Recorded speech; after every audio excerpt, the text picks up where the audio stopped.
કીર્તન નથી ગાયું તેને ઘણા વર્ષો વીતી ગયા.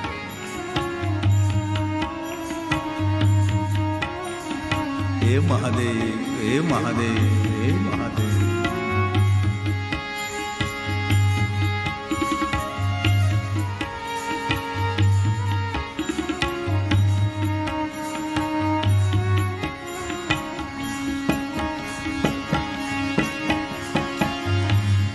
દુઃખી થઈને ભટકી રહ્યો છું, દર્દ જીવનનું કોને કહેવું.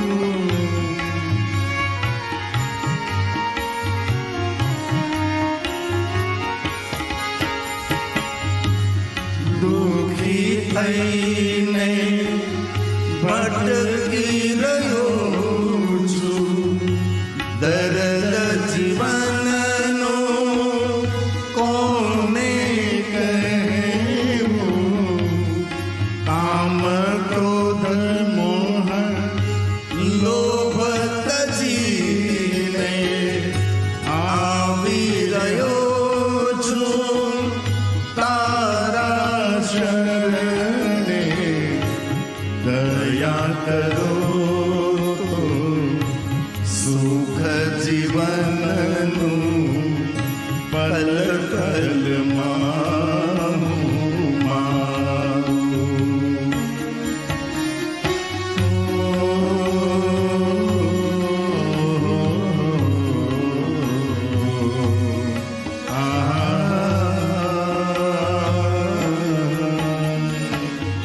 નમન કરું છું તારા શરણે, આશીષ દ્યો અવિનાશી.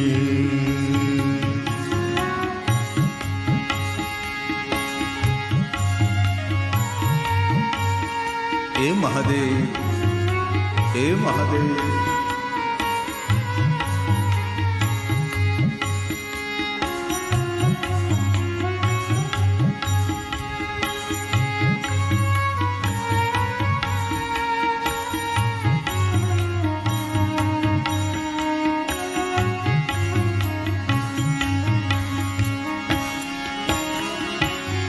ભક્તિ કરતા ધ્યાન લાગે છે, આંખોમાંથી આંસુ આવે છે.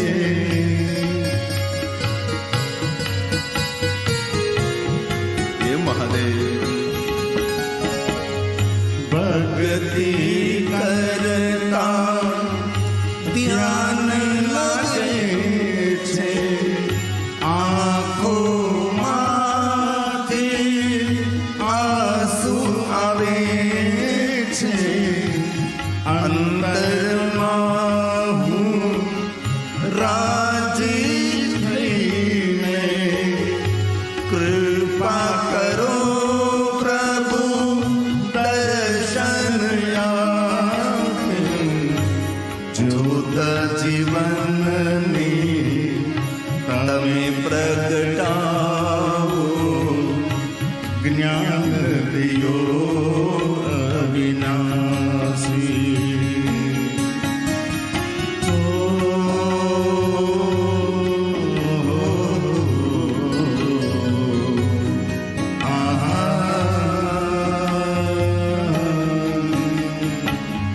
નમન કરું છું તારા શરણે, આશીષ દ્યો અવિનાશી.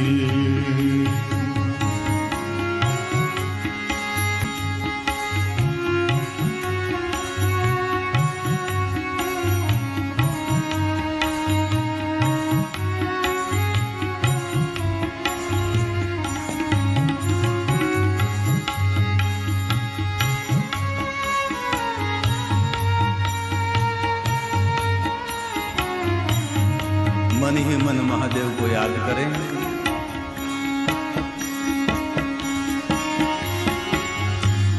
શિવલિંગના દર્શન કરતા મન તો મારું પલટી રહ્યું છે. હે મહાદેવ, હે મહાદેવ, હે મહાદેવ, હે મહાદેવ. શિવલિંગના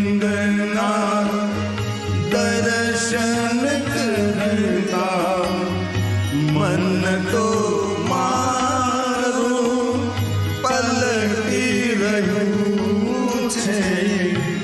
જેમ ગગન મેં તારા ટમકે મારું જીવન જ્ઞાનથી છલકે. ભક્તિ આપો હે અવિનાશી, ઉદ્ધાર કરો ત્રિપુરારી.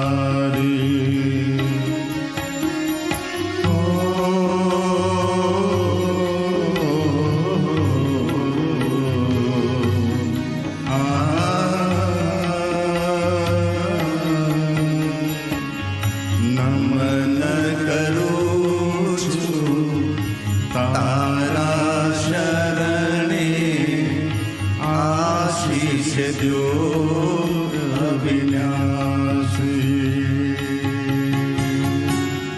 આશીષ દ્યો અવિનાશી,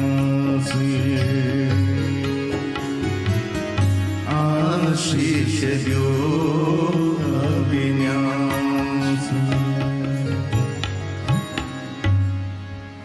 આવો શિવ મહાપણ કથાનો પ્રારંભ કરીએ.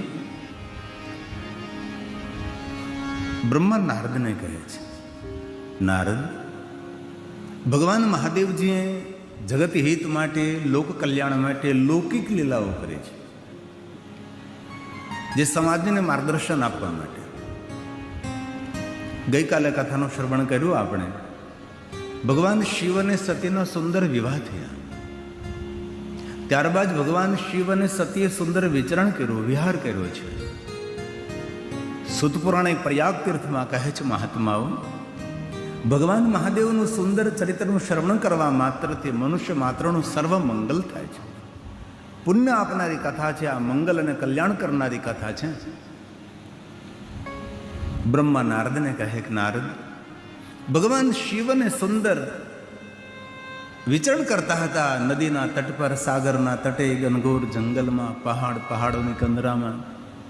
સતી અનેક પ્રકારના પ્રશ્નો કરે છે અને મહાદેવજી પ્રશ્નોનું નિવારણ કરે છે. યાત્રા કરતા કરતા, વિચરણ કરતા કરતા ભગવાન શિવ અને સતી એક સુંદર આશ્રમે પધારે છે. ભગવાન શંકરજી આશ્રમને પ્રણામ કરવા લાગે છે. સતી કહે છે, આ કોનું સ્થાન છે, આપ શા માટે પ્રણામ કરો છો? ત્યારે ભગવાન સ્વયં મહાદેવજી કહે છે કે સતી, આ કુંભજ ઋષિનો આશ્રમ છે, અગત્ય મહાત્માની તપસ્થલી છે. આપણે એમનું દર્શન કરવા માટે જઈશું, અમને તેમના મુખેથી પ્રભુની કથાનું શ્રવણ કરશું. આપણે ભગવાન શિવ અને સતી બંને કુંભજ ઋષિના દ્વારે ગયા છે અને કુંભજ ઋષિએ સુંદર સ્વાગત કર્યું છે. અને આ કથા રામચરિત માનસમાં સુંદર કથા છે. એક બાર ત્રેતા યુગમાં શિવ મહાપણ ગ્રંથની અંદર કોઈ પણ કથાનો પ્રારંભ થાય એક સમય અંતરે ભગવાન વ્યાસજી કહે એક સમયે બસ આવી એક સુંદર દિવ્ય ઘટના બની હતી. અને રામચરિત માનસમાં તુલસી કોઈ કથાનો પ્રારંભ કરેલી એક બાર ત્રેતા યુગમાં બન્યું હતું. આ તુલસીના સુંદર શબ્દો છે. એક બાર ત્રેતા યુગ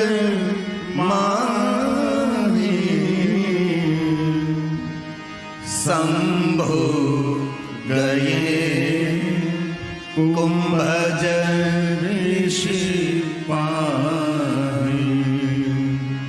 શંભો ગયે કુંભજ ઋષિ પાહી. ભગવાન સ્વયં મહાદેવજી કુંભજ ઋષિની પાસે ગયા છે. ભારતનો સાધુ ભગવાન મહાદેવનું સ્વાગત કરવા માટે આશ્રમના દ્વારા પધારે છે. કે જગત પિતા ભગવાન સ્વયં શિવ મારા આંગણે પધાર્યા છે, જગત માતા ભવાની પધારી છે. સુંદર સ્વાગતની તૈયારી સાથે સુંદર દીપ પ્રજ્વલિત કરી ભગવાન શિવ અને સતીનું સ્વાગત કરવા માટે કુંભદ ઋષિ દ્વારે પધારે છે. મનમાં સુંદર ભાવ છે, જગતના માતા પિતા મારા આંગણે છે, હું કેટલો ભાગ્યવાન છું. ક્યારેક ક્યારેક જીવનમાં એવા અવસરો આવતા હોય છે, આપણે જાતને આપણે ભાગ્યવાન માનતા હોય છે. ઘણા ભાઈઓ બહેનો એવું સમજતા છે કથાનું શ્રવણ કરતા કે હું કેટલો ભાગ્યવાન છું કે 9 દિવસ મેં ભગવાનની કથાનું શ્રવણ કર્યું. પહેલે દિવસથી લઈને 8 દિવસ સુધી એક દિવસ મારો ખંડિત નથી, 1 કલાક 1 અડધી કલાક પણ મારી ઓછી નથી. હું કેટલો ભાગ્યવાન છું. અને થઈ શકે તો આપણા ભાગ્યની સરાહના આપણે કરીએ. મારા ભાગ્યમાં કાંઈ નથી, મારા ભાગ્યમાં કાંઈ નથી તો કાંઈ નથી. મારા ભાગ્યમાં જે છે એવું કોઈના ભાગ્યમાં નથી. ભગવાને મારા પર ખૂબ કૃપા કરી છે, તો ભગવાન હંમેશા કૃપાનો વરસાદ વરસાવતા રહે છે. મને કાંઈ નથી મળ્યું એવું કદી બોલું નહીં. મને ભગવાને બહુ આપ્યું છે. મને આપવામાં ભગવાને થોડીક પણ કમી નથી રાખી. મને જે મળ્યું છે એવું કદાચ કોઈ બીજાને મળ્યું હોય કે ન હોય ખબર નહીં. હંમેશા પ્રકૃતિનો ધન્યવાદ કરીએ, હંમેશા ઈશ્વરનો આભાર વ્યક્ત કરીએ. આપણા દેવાલયો, શિવાલયો, દેવી દેવતાઓનો મંદિરો એ માગવા માટેની ઓફિસ નથી. અને આપણે તો સૌ દેવી દેવતાઓના મંદિરો છે, દેવાલયો છે, શિવાલયો છે, એ માગવાની ઓફિસ માનીએ છીએ. માગવાની ઓફિસ નથી, એ ભગવાનને આગળ આભાર વ્યક્ત કરવા માટેનું સ્થાન છે. કે ભગવાન તારો આભાર વ્યક્ત કરી છે અમે, ત્યાં ખૂબ આપ્યું. રોજ તુમને એક સુંદર દિવસ આપે છે, જીવવાની કલા આપે છે ભગવાન. તુમને કેટલી સુંદર ધીમહી દીક્ષિત બુદ્ધિ આપે છે ભગવાન. ક્યાં શબ્દોમાં અમે તારો આભાર માનીએ. રોજ ભગવાનને થેન્ક યુ કહો, રોજ ભગવાનને આભાર કહો.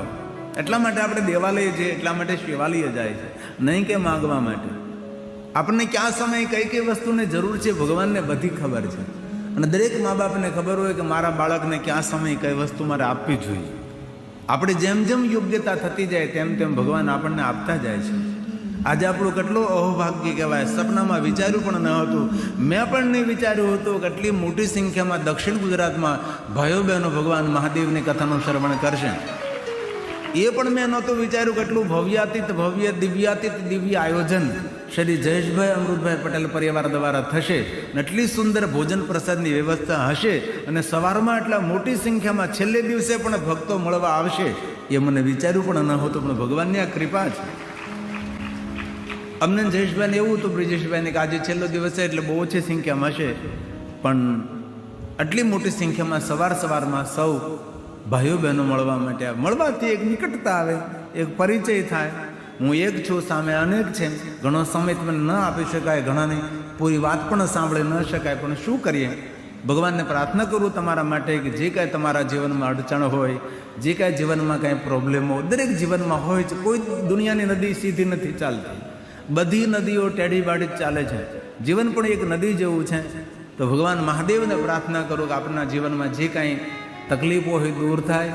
આપના જીવનમાં રોજ માટે સોનાનો સૂરજ ઉગે અને રોજ માટે આપને ખુશી મળે, આનંદ મળે, પ્રસન્નતા મળે, ભગવાનની કૃપા મળે, એવી શંકર ભગવાનને પ્રાર્થના કરું છું. મળવાથી માણસોની માનસિકતાનો ખ્યાલ આવે છે કે કઈ માનસિકતામાં આજના માણસો જીવી રહ્યા છે. બાકી તો સ્ટેજ, ગાડી, ઉતારો, ફરી પાછું સ્ટેજ, એનાથી વધારે કોઈનો સંપર્ક ન હોય. મળવાથી જનસંપર્ક વધે, મળવાથી બધા ભક્તોની માનસિકતાનો આપણને ખ્યાલ આવે. એમની નાની મોટી વાતને રજૂઆત કરે અને યોગ્ય વ્યક્તિને આપણી વાતને રજૂઆત કરીએ, એ વાતનું નિવારણ પણ થાય અને આપણો કોઠો ખાલી પણ થાય ને હૈયું હળવું પણ થાય. તેથી વાત કહેવા આવે છે સંગ સતી જગ જનની ભવાની. જગતની માતા પધારે છે, જગત પિતા શિવ પધારે. તુલસી કહે રામચરિત માનસ. સંગ સતી જગર જનની ભવાની, પૂજે ઋષિ અખિલેશ્વર જાની, પૂજે ઋષિ અખિલેશ્વર જાની. જગતના રચયિતા ભગવાન શિવ છે, મારા આંગણે પધાર્યા છે. ખૂબ આનંદ થાય છે, ઉત્સાહ છે. સુંદર સ્વાગત કર્યું છે. આશ્રમમાં આવ્યા છે, સુંદર આસન પર બિરાજમાન ભગવાન શિવ અને સતી. ભગવાન મહાદેવે કહ્યું, કુંભજી, મને ભગવાન રામની કથા સાંભળવી છે. કુંભજ ઋષિ કે, ભગવાન કથાના રચયિતા આપ છો, અત્ર વક્તા મહાદેવ, તમે જ કથા કહેવામાં પૂર્ણ નિપૂર્ણ છો ભગવાન. પણ આપ મને જો અવસર આપતા હોય તો મારી વાણીને પવિત્ર કરવા માટે ભગવાન જરૂર હું ભગવાનની કથા કહીશ. અને આપ જેવા કથા સાંભળનાર શ્રેષ્ઠ શ્રોતા મળે તો વક્તાનું મોટું ભાગ્ય છે. અને વક્તાનું એ જ મોટું ભાગ્ય હોય છે, કોઈ સારા શ્રોતાઓ, સમજનાર અને જે કહે તે અનુસરણ કરનારા શ્રોતા મળે છે. એ કથા કહેનાર વક્તાનું મોટું ભાગ્ય છે. અને તમારા સૌની ઉપસ્થિતિ એ મારું ભાગ્ય છે. કથા તો સુંદર સુંદર વક્તાઓ કહી શકે છે, પણ કથા સાંભળનાર જ્યારે એમને યોગ્ય શ્રોતા મળે છે ત્યારે વક્તા હંમેશા ખીલતો રહે છે.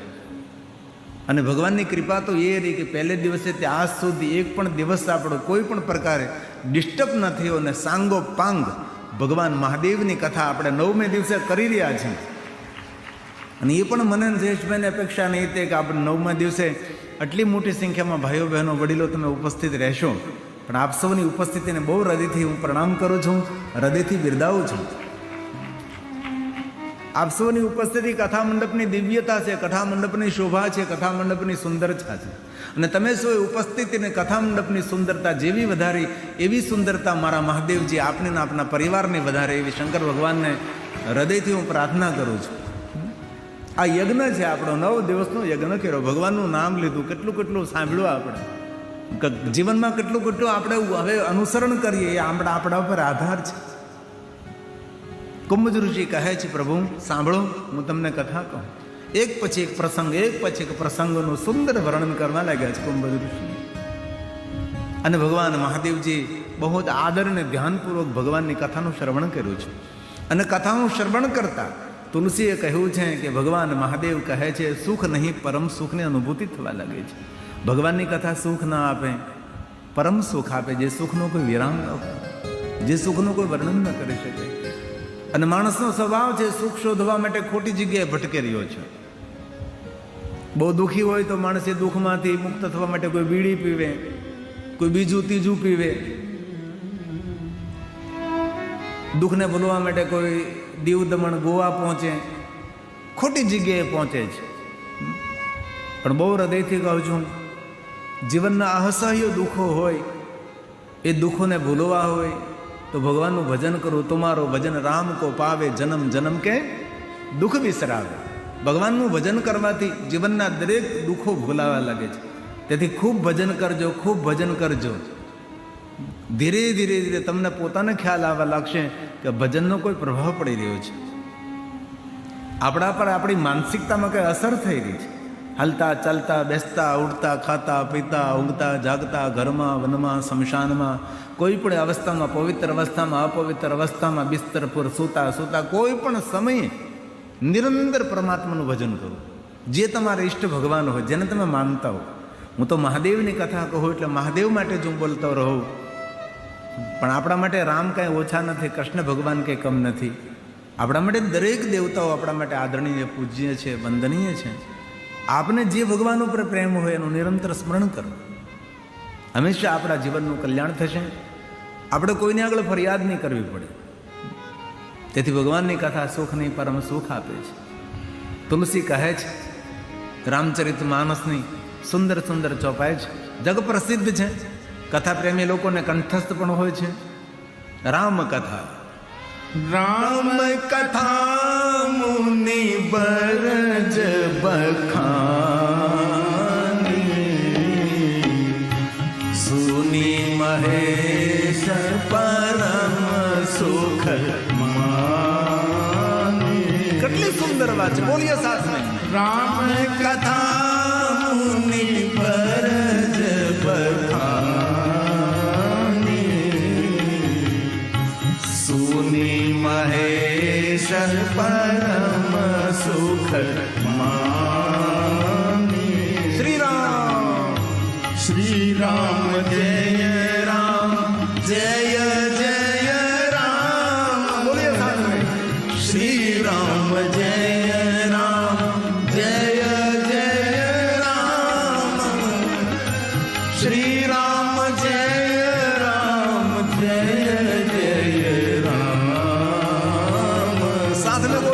निकालिए। श्री राम जय राम जय जय राम। जोर जोर साथ में। श्री राम जय राम जय जय राम। श्री राम जय राम जय जय राम। જે માનવ નિરંતર રામ નામનું કીર્તન કરે છે તેના રક્તકણું ગંગા તુલ્ય બને છે. તેના જીવનમાં કોઈ હતાશા ના આવે, કોઈ નિરાશા ના આવે, કોઈ ઉદાસીનતા ના આવે. તેથી ભગવાનનું ભજન જીવનમાં અમૃત છે. પરમાત્માનું ભજન અમૃતનો વરસાદ છે. તેથી કીર્તન કરવામાં આળસ નહીં કરવું, કીર્તન કરવામાં બગાસા નહીં ખાવા. અહીંથી મને બહુ નથી દેખાતું પણ થોડું થોડું દેખાય છે. આટલું મોટું બગાસું ખાય પણ મને એમ થાય જ્યારે બગાસું ખાય ને ત્યારે આના મોઢામાં ચૂરમાનો લાડુ આપી દેવો છે. આળસનું પ્રતીક છે. તમારી તંદુરસ્તી નથી એમનું એ સાક્ષાત એ સાઇન કરે છે બગાસું. અમે જ્યારે ભણતા ને ત્યારે અમારા સાહેબ જો વાળી જાય ને બગાસું ખાતા તો ક્લાસની અંદર મને મારતા. સાહેબને વાળતા બગાસું ન ખવાય ક્લાસની અંદર. અને આપણી નિશાળમાં તો બગાસાય ખવાય ને ઝોલાય ખવાય. આપણે અહીંયા છૂટ બધી છે. તેથી બહેનોનો અવાજ તો મને સંભળાય છે, ભાઈઓનો અવાજ પણ મને થોડોક સંભળાય એવી પ્રાર્થના છે. ગગનચુંબી સુંદર દિવ્ય વાતાવરણ છે. ભગવાન મહાદેવની કૈલાસની ગોદમાં બેઠા હોય એવી સુંદર દિવ્ય ભૂમિ છે. ભૂષ્મેશ્વર મહાદેવનું સુંદર સાનિધ્ય મળ્યું છે. આટલી સુંદર મહાદેવની કથાનું આયોજન જયેશભાઈ અમૃતભાઈ પરિવાર દ્વારા કર્યું છે. ભોજન આપણી રાહ જોવે છે. કેટલી સુંદર દિવ્યતાથી ભરપૂર છે. તમારી તાલીને ખૂબ હૃદયથી મારા પ્રણામ. તાલમાં તાલમાં પાછું વખાણ કરો એટલે ભાગો નહીં, તમે અમારી સાથે રહો હે ને.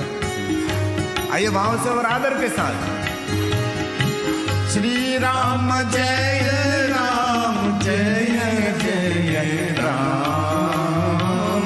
बोलिए साथ में श्री राम जय राम जय जय राम। आवाज निकालिए।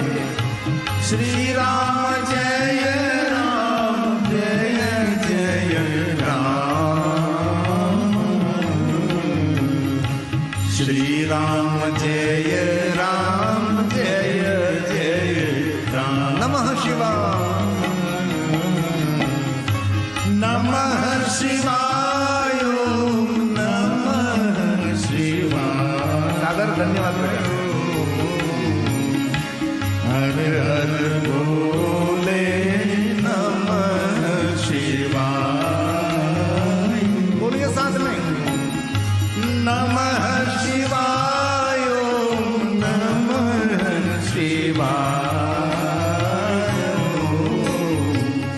हर हर बोले नमः शिवाय।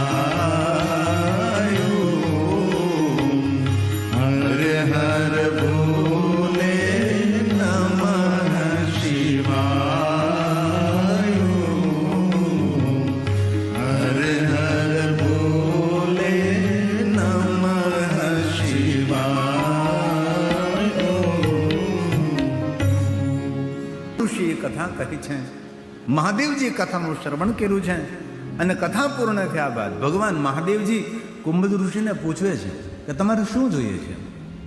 આપે મને કથા સંભળાવી, તો તમારે કાંઈ જો કોઈ જરૂરિયાત હોય, કંઈ વરદાન જોતું હોય તો હું તમને આપી શકું છું.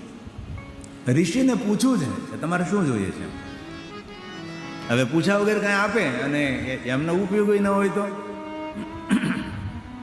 તેથી ભગવાન મહાદેવ વિવેક કર્યો છે, આપને કાંઈ જો માગવું હોય તો મને મારી પાસે તમે માગી શકો છો. અને ભગવાન મહાદેવનું એક સુંદર દિવ્ય ચરિત્ર છે કે શંકર ભગવાન જ્યાં જ્યાં ગયા ત્યાં માગવાનું કહ્યું છે. બહુ આદરથી વાતને સાંભળો. જ્યાં પ્રગટ થયા ત્યાં માગવાનું કહ્યું, જ્યાં ઉપસ્થિત ત્યાં માગવાનું કહ્યું. પૂરું શિવજીનું જીવન ચરિત્ર આપ જરા જોઈ લેજો. મહાદેવ જેની સામે ઉભા રહે તેની સામે માગવા, નિરંતર મહાદેવ કે માગો માગો માગો માગો. આ પ્રકૃતિ પણ આપણને માગવાનું નિરંતર કહે તથાસ્તુ તથાસ્તુ તથાસ્તુ.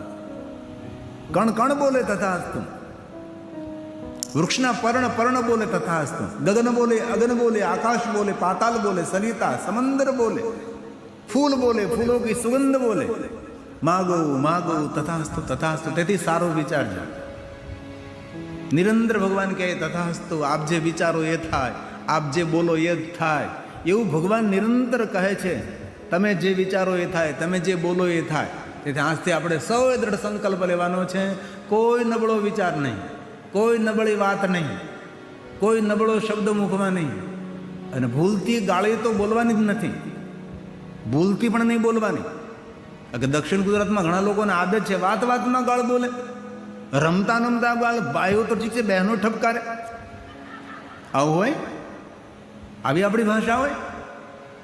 જ્યારે આપણે ગાળી બોલીએ છીએ, ગાળ બોલીએ છીએ ત્યારે પગ નખથી મસ્તક શિખા સુધી આખું શરીર એ ગાળ જેવું અપવિત્ર થાય. જે પ્રકારની ક્વોલિટીની બોલો છો તમે એ પ્રમાણે. મારે એથી પ્રયોગ તો ન જ કરે, ભૂલથી પણ ન કરે. જે પ્રમાણે તમે બોલો છો એવું શરીર આખું ખરાબ થાય આપણું. એક એક રક્તકણ ખરાબ થાય, કંઠ ખરાબ થાય, જીભ ખરાબ થાય, ઓઠ ખરાબ થાય. ત્યારે વાતાવરણ પણ ખરાબ થાય ને વ્યવહાર પણ આપણો ખરાબ થાય.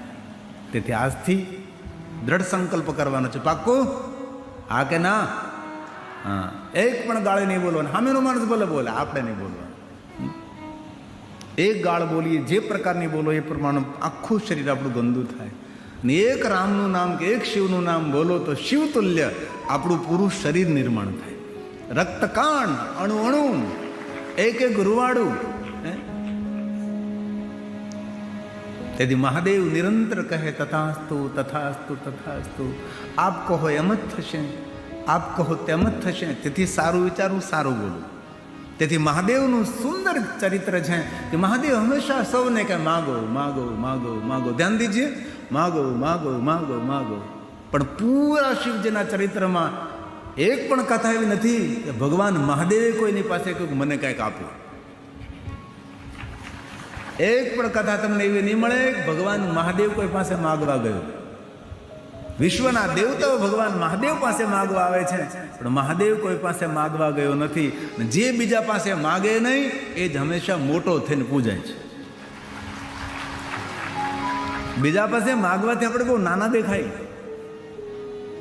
આપણને ઘણી વાર આદત હોય માગવાની જેની તેની પાસેથી. અને ઘણા માણસો તેવા હોય ને, આપણે ખાલી તેને મેં થોડુંક હસ્યા હોય ને તો ઉછીના પૈસા માગે. એને બોલાવ્યો ન થાય. વ્યવહાર તો કેમ રાખો, તેની સાથે મિત્રતા તો કેવી રીતે કરવી. તે ત્યાંથી દ્રઢ સંકલ્પ કરવાનો, કોઈને આગળ માગવું નહીં. મહાદેવનો મોટામાં મોટો સંદેશ છે શંકર ભગવાન કોઈ દિવસ કોઈ આગળ માગતા નથી અને દરેકને આપતા રહે છે. તેથી રામચરિત માનસમાં કહ્યું ઋષિ પૂછી. ઋષિને પૂછવું છે તમારે કઈ જોઈએ છે? ऋषि पूछी हरि भगति सुहाई, कई शंभु अधिकार पाई. ऋषि पूछी हरि भगति सुहाई, कई शंभु अधिकार